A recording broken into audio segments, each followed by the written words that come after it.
जय हिंद दोस्तों, सैनिक समाचारों में आपका हार्दिक स्वागत है। आज जबरदस्त 3 खबरें आपके साथ शेयर करूंगा। सबसे पहले हेडलाइंस वहां की दोस्ती।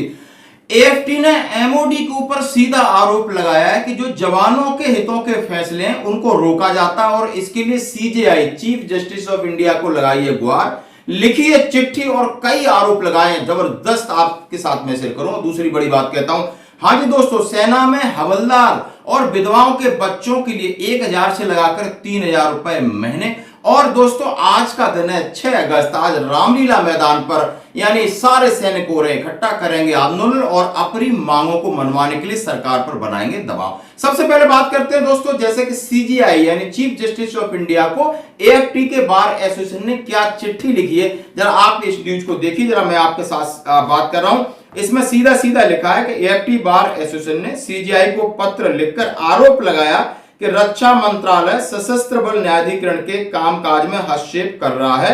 यानी सीधा समझते हो, यानी एएफटी के कामकाज में रक्षा मंत्रालय यानी मिनिस्ट्री ऑफ डिफेंस सीधा हस्तक्षेप कर रहा है। क्या हस्तक्षेप कर रहा है और क्यों परेशानी, क्या जरा इसका कंक्लूड हम पहले बता देते हैं आपको। दोस्तों बात क्या होती है, जो एएफटी होती है उसमें जो जवानों के जो ऐसे मामले हैं जो एमओडी से नहीं मिलते हैं या आर्मी नहीं देती, उसके लिए अगेंस्ट जाता है कहां, एएफटी में। और एएफटी जब केस देती है तो किसको पार्टी बनाती है, एमओडी को। अब वही एमओडी क्या चाहती है एएफटी से, जरा ये आरोप है। सबसे पहले उन्होंने कहा है अवमानना का आरोप है, यानी जो भी हम डिसीजन देते हैं वो हमारे डिसीजन इंप्लीमेंट नहीं होते, चाहे आपको आपका बीपी के केसेस हो और तमाम तरीके के डिसेबिलिटी पेंशन के केसेस हो, कोई भी न्याय उन्हें रोका जा सकता है और उन्हें वो रोक के रखते हैं। और उसके बाद कहा एएफटी कोई विभाग नहीं है, उन्होंने कहा रक्षा मंत्रालय से स्वतंत्रता चाहिए, यानी रक्षा मंत्रालय के अधिकारी हमें फोन करके सारी एनालिसिस मांगते हैं और ये कैसे संभव हो सकता है कि उन्हीं के खिलाफ जो मामले होते हैं तो उनको विचाराधीन उनमें मामले कैसे जा सकते हैं। उन्होंने कहा है अब रक्षा मंत्रालय लक्ष्मण रेखा पार कर रहा है जी दोस्तों, यानी हद हो गई है, पानी सिर के ऊपर से निकल रहा है। इसलिए चीफ जस्टिस ऑफ इंडिया हमारी जो बार एसोसिएशन है, आप इसके ऊपर रहम करिए, निर्णय दीजिए कि इसके ऊपर कोई हस्तक्षेप न करे, ये भी एक ऑटोनोमस बॉडी की तरह काम करे।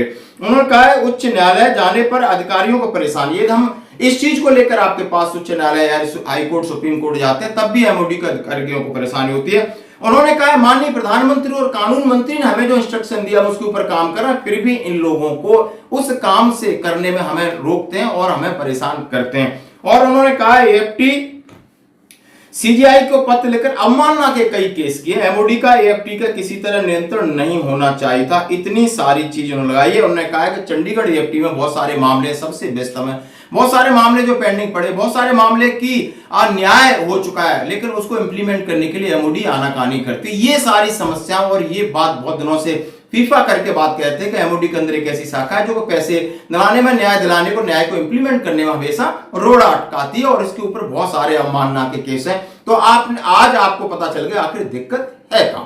अब बढ़ते दूसरी खबर की तरफ। दूसरी खबर जैसे कि इसमें सीधा सीधा कहा है कि सेना के हवलदार तक 1000 रुपए पर मंथ और ग्रेजुएशन तक ये नई घोषणा है। और नई घोषणा में सारा कहा है कि उनके बच्चों की पढ़ाई के लिए दोस्तों, और ये रक्षा मंत्रालय ने घोषणा की है कि 1000 रक्षा मंत्रालय से मिलेंगे। और जो भी बच्चे हैं कुछ प्रोफेशनल के कोर्सेस यानी 70 कोर्सेस हैं जिनके लड़की है उसको 3000 रुपए महीना और लड़का है 2500 रुपए महीना मिलेगा।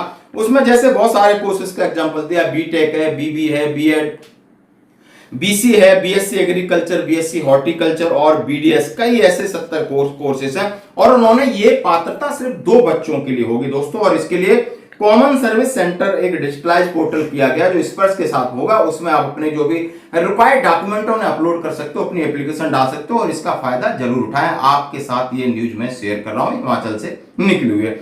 अब बात करते हैं आज का दिन 6 अगस्त रामलीला मैदान, जहां पर वन पेंशन की विसंगति हो, इक्वल मिलिट्री सर्विस पे को लेकर हो, डिसेबिलिटी पेंशन हो, विधवाओं को पेंशन हो और जवानों को सामाजिक न्याय के लिए जो भी लड़ाई लगातार 20 फरवरी से कहीं जंतर मंतर पर चलती आ रही है और सड़कों पर, रोडों पर हर जगह पत्र लिखे जा रहे हैं और ये मामला का अब राष्ट्रीयकरण हो चुका है। जैसे कांग्रेस के हाथ में चला गया, राज्यसभा में मुद्दा उठाया, लोकसभा में उठाया, हर जगह बड़े बड़े भाषणों में उठ रहा है। अब आज सैनिकों के लिए स्थिति है कि 15 अगस्त से पहले सरकार के ऊपर दबाव बनाया जाए और इसकी झलक आप देख सकते हो। आज जो भी अपडेट होंगे दिन भर के, मैं आपको रामलीला मैदान से सीधी तस्वीरें दिखाता रहूं। आज की खबर में इतना ही, बनी हमारे साथ। जय हिंद।